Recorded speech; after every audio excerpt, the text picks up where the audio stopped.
Hey everybody, welcome to my next video. Yeah, it's me again. Well, this is October. Okay, let me back up. I'm Carol. I have 3 different channels on YouTube.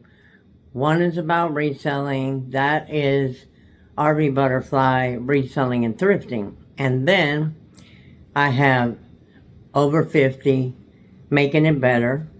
And I have Dear RV Butterfly. So, today, we're going to talk about domestic violence because it is Domestic Violence Month. And if you have never experienced that, it is very likely that someone in your family has.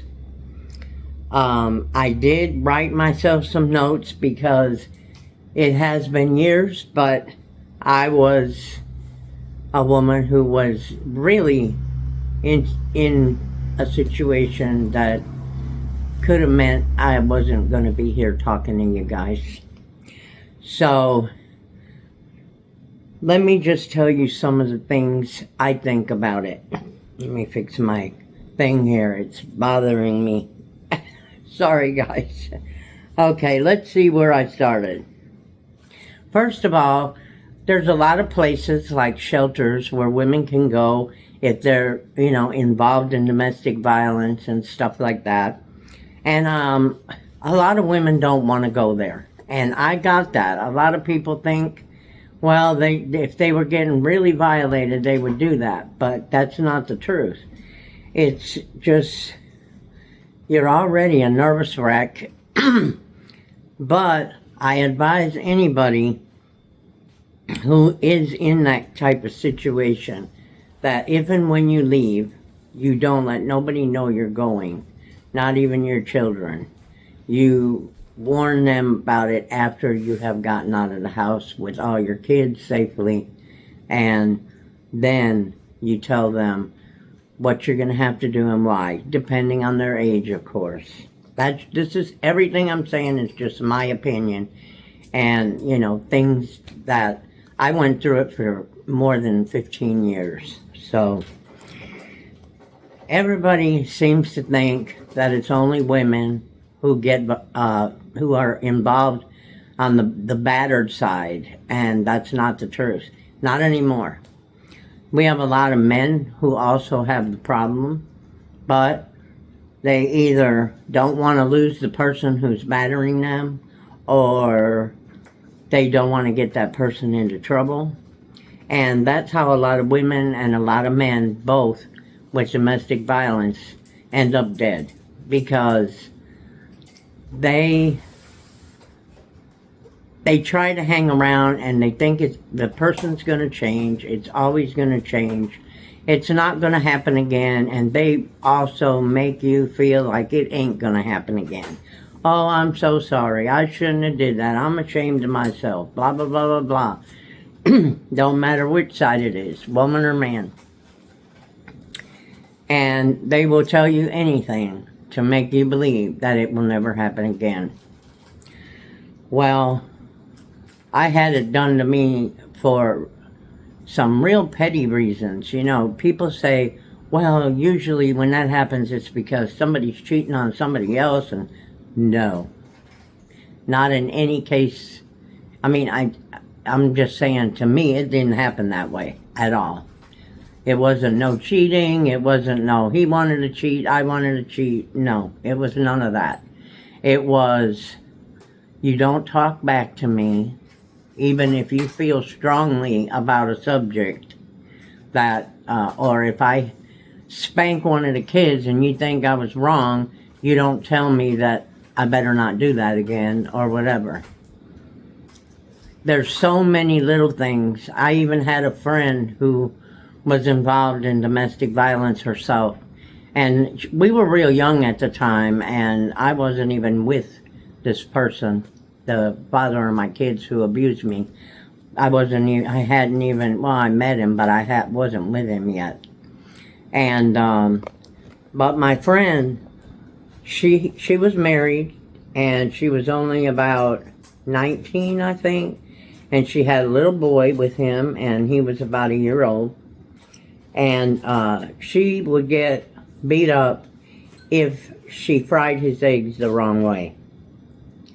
So I remember her having plenty of black eyes.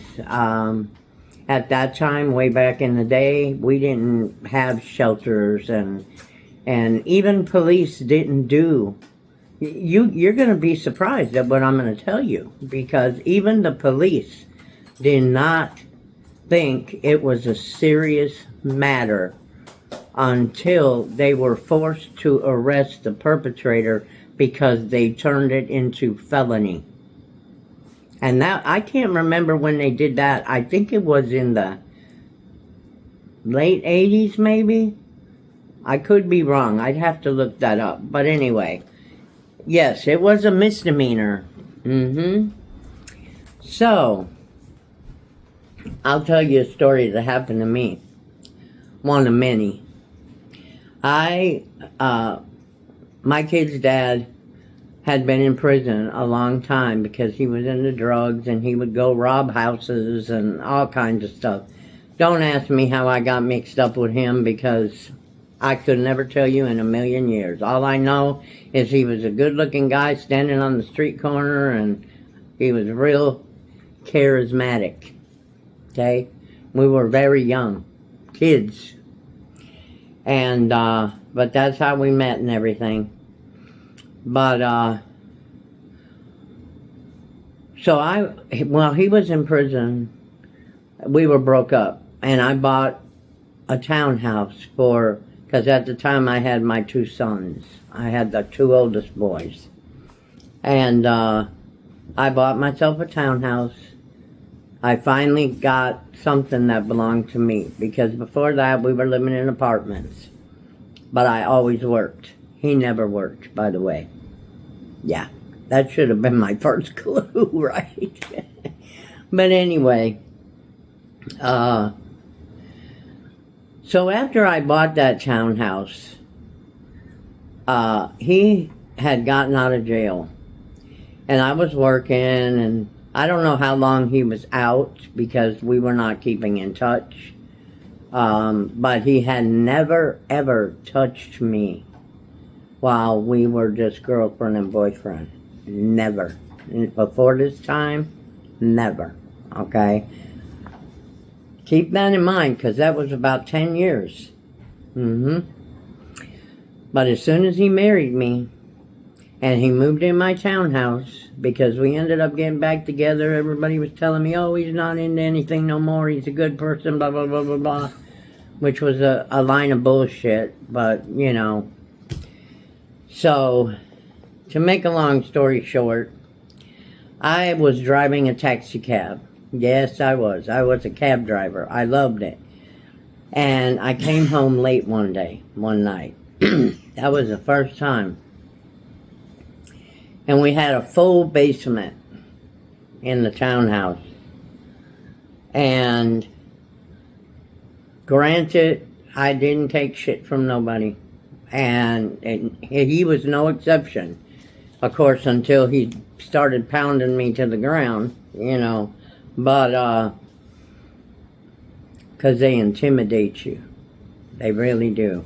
But, anyway, so the way our basement was set up is you go down a few stairs this way and it turned down, and then you go down. Well, when he was yelling and screaming, and I don't know what you're doing, but you're screwing around or doing something because you're 20 minutes late, and this, I said, you have to clean your cab. You have to fill your cab with gas. You can't just park your cab and hope the next person does it. Oh, well, so I started to go down to the basement, and I don't even know why. I think to get the laundry that I had washed or something. And he threw me down the stairs. And I mean, he threw me down the stairs. And then he got on top of me and started pummeling me. I had never been through nothing like that before. He'd never done anything like that to me before. At all. So, it was very surprising to me. I was more surprised than hurt. You know, physically. And, I mean, I don't even know how long it lasted. I really don't. And the kids were upstairs. And I know they had to hear it. I know they did. But anyway, my neighbor must have heard it because she called the police. But he didn't open the door. I was down in the basement, scared to death to go up the stairs. And so he was sitting. I fell asleep. I guess because I was working all day, I was tired. I fell asleep on the sofa, and he pulled up a chair next to the sofa. And I guess while I was asleep, he wrote a letter to me that I still have to this day, because I keep it for my kids. And it said, "I'm so sorry. I don't know what got into me. I don't know why this happened. You're the best thing ever happened to me, the best woman anybody could ever want, blah, blah, blah, blah, blah." I don't remember it word for word, but that's what it basically said. I just, I'm never going to do that again, blah, blah, blah, the usual crap. But anyway, and of course it happened again, and again, and again, until I just had to get away. And I mean, everybody kept telling me, leave, leave, leave. And I kept knowing, I knew I had to. I had to get out. I had to get away. But, making the money I was making, he was in my house. I knew he wasn't going to leave. I knew that if I left, if I threw him out and got him thrown out, he would have just came back, because that's the kind of person he was. He wasn't even afraid of the police. So after that incident happened, the police showed up again. And you're never going to believe what they said to him. Okay, I was standing right behind him, behind the door. And they called me to the door. And I went to the door, and they said, "What's the marks on your neck?" And I said, "He choked me." And I went behind the door, and I was crying. I didn't want them to see me crying. So, you know what I heard them tell him? "Listen, Guy, next time you do something like that, make sure you don't leave any marks on her." Yeah. That's what they told him. And they were gone. And they were gone. And that's just part of what happened with me. Because to get away from him, it took me several years. And one night he came, I don't know what he did, he was drinking. And he came home from work. He was working then. Part-time, temporary. He came home. I don't know what in God's green earth we got in an argument about. I don't even remember. But I had a friend over there with me who was about 6 foot tall. And she was like, "You're not opening the door for him, blah, blah, blah, blah, blah, blah." And anyway, I did end up opening the door for him, but she called the police first. But then we were in Florida at this time. We were in Chicago when the suburbs of Chicago, when the police told him next time don't leave marks. Yeah, that's where we lived then. Okay, so there's so many different, I could sit here all day and give you stories about how many times this happened and how I ran to a police station on foot that was right down the road, and the doors were locked on the police station, and I was banging on their glass window trying to get in, thinking he was chasing me with a gun because he had put a gun to my head. And my son was older than my oldest boy. He was older, and he had a machete, and he came from around the back of the house. And both of my sons actually grabbed him. Even though he had the gun, they grabbed him, he dropped the gun, and that's when I started running to the police station. Well, when I get there and I explain what happened and all this and that, of course, they go to the house and they get him out, and they arrest him, and they take me back to the station, okay? And this is what they told me. They said, we're going to go ahead and we're going to arrest him for domestic violence, and it's a misdemeanor, and we couldn't find the gun. We don't know where he put it. You know, we live so close to a river, I'm sure he ran over there and tossed it in, you know. And I told them that, but they weren't going to go look for it. But anyway, this is what they said. Don't go back to him, because if we have to come out there again, we're going to take you too, and we're going to have DHS take your kids. So that was the thanks I got and the help I got for calling the police for domestic violence. Nowadays, it's a little bit different, but it still is not what I think it should be. Whether it's a man or a woman who is involved in it, nobody should be able to hit nobody, period. If you can't get along and you can't trust your partner, you don't need to be with them. That's just the feeling I have at 67, okay? But I had this feeling back in the day too. And that was the final time that I went back with him. And he ended up, he went to jail. No, he went back to Chicago to stay with his mother, and he overdosed on drugs a few times in her house, and his brother got pissed, told him, you ain't coming back here no more, blah, blah, blah. So he ended up homeless.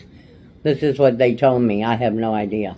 But anyway, and then years later, after I had remarried, I got a letter from somebody in California, and they said, we were looking for some relatives of this man, and we came up with, you were on his last tax return with him, and we were wondering if you know how we can get a hold of his parents or whatever. So, you know, I did tell them that. And, you know, that devastated, I had 2 girls by that time, and they were his, and they were devastated because they were young, they, you know, little girls, and their father, you know, their father can do no wrong, you know, especially when they don't see him doing the wrong. But, so I just thought I would get on here and, you know, it's very hard if you know somebody who's in domestic violence. It is so hard to get away. It really is, because while they're doing all this stuff to you, over the years, they are telling you how bad you are, how nobody wants you, who's going to want you with all them kids.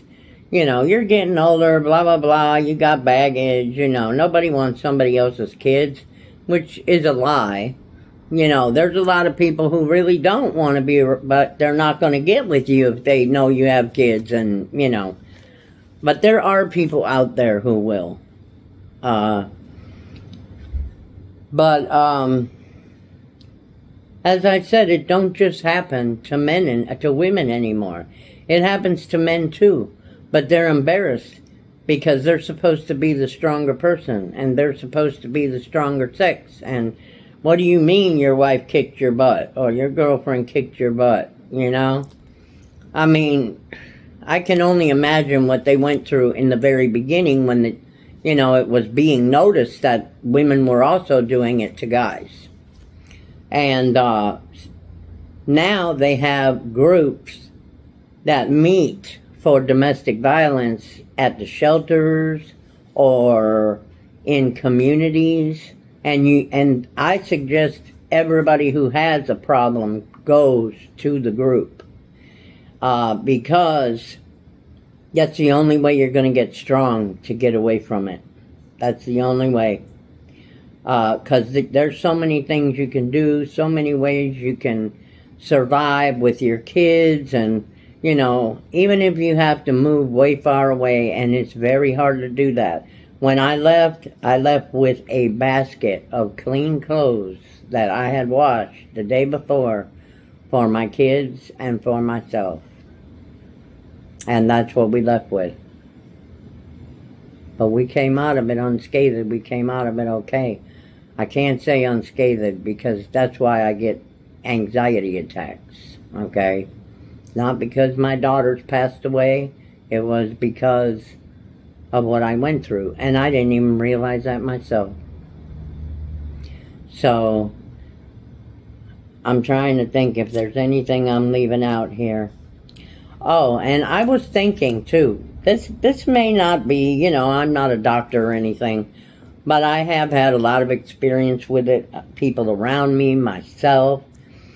But with the situation now with the men and how the men are getting beaten up by the women and all this, you can bet 10 to 1 that this is happening because a lot of girls seen their fathers beating their mother and they're like, oh, hell no, that's not going to happen to me. So they become, or even their mothers probably tell them to become meaner. Don't let nobody mess with you. Because once you do, that's it. And that's the truth. But you don't go and do the same thing you don't want them doing to you. Just get away. It's not going to change. If y'all kicking each other's behind, it's not going to change. If you can't trust the other person, why be miserable every day? See, I didn't even understand that. Because I was miserable. I got punched in the face. You know why? Because I was talking to a girl that I didn't know was a lesbian. Okay? Yeah, so, yeah.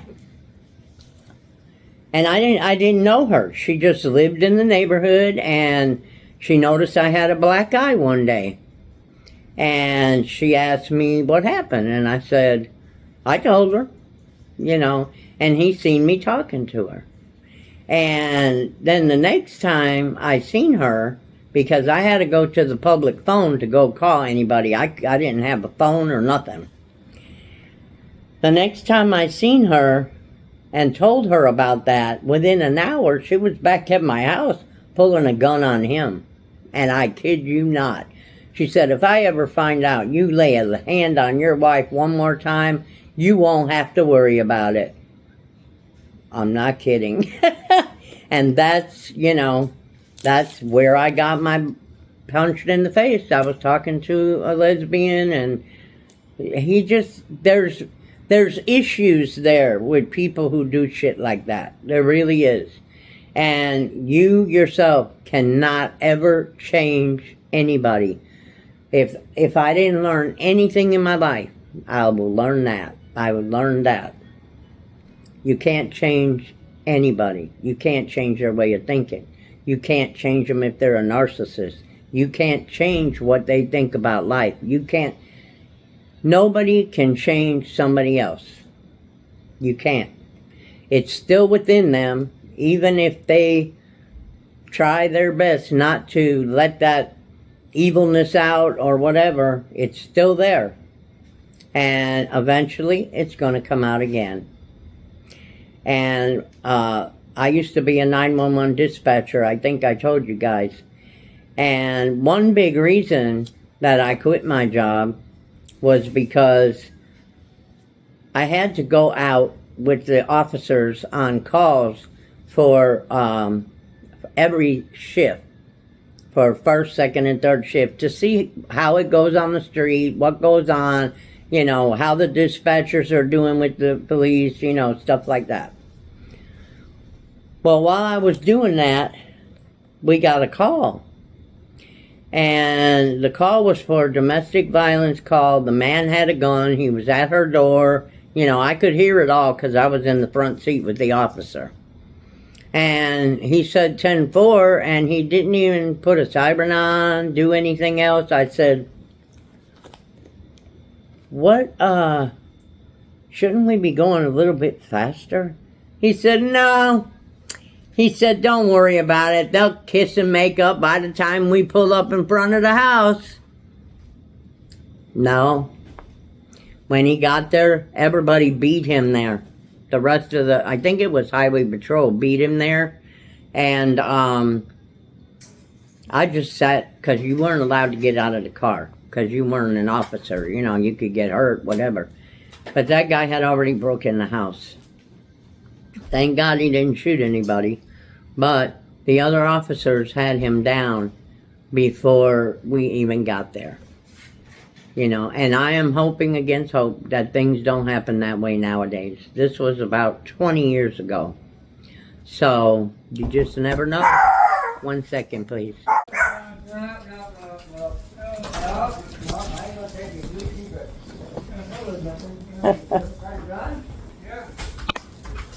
It's on the table. What? He's trying to pay Dad. Dad ain't gonna take no money. Hold on, I gotta finish my video here. Anyway, I'm gonna go because the house is getting busy now. But I just wanted to, you know, tell people who are in situations like that, whether you're a man or a woman, you're a human being. You don't deserve to be treated that way for no reason whatsoever. And if you have to get beat up or beat somebody up to have a relationship, that is not a relationship. And that's how we teach our kids not to do that. Because my kids seen the crap going on. And I preached the rest of their childhood years, don't you ever let me hear that you lay a hand on your wife. I mean, and my daughter, though, I do have to say, one of my daughters, one of them that passed away, I was at her house one day and she was pretty mad at her boyfriend and she threw him in the crib. I said, you don't do that. I got all over her, and then I had Bert come and pick me up because that wasn't my cup of tea. But I love all you guys. Thanks for watching my channel. Make sure you give me a thumbs up. Make sure you subscribe if you haven't subscribed. Hit the bell next to subscribe so you get all my videos. And share me out. Share me out, especially this month, because it's Domestic Violence Month. And women and men need to hear as much information as somebody will tell them about what happens. Because a lot of women get killed now, and even men do. And it's just not worth it. It's not worth it to even, if you just even date someone and you think that they have a little temper tantrum sort of way, unless you think you're going to deal with this, which don't think that, because usually you don't, get away before you get too deeply involved. That's my take on it, guys. Listen to me. And if you have somebody else, let them watch this video when the significant other is not around. And because they will pick on that person. Just for watching a video. Anything to smarten you up, they hate it. They hate it. They want to dictate everything you do from the time you get up till the time you go to bed. And that's the truth. Bye, guys. God bless you.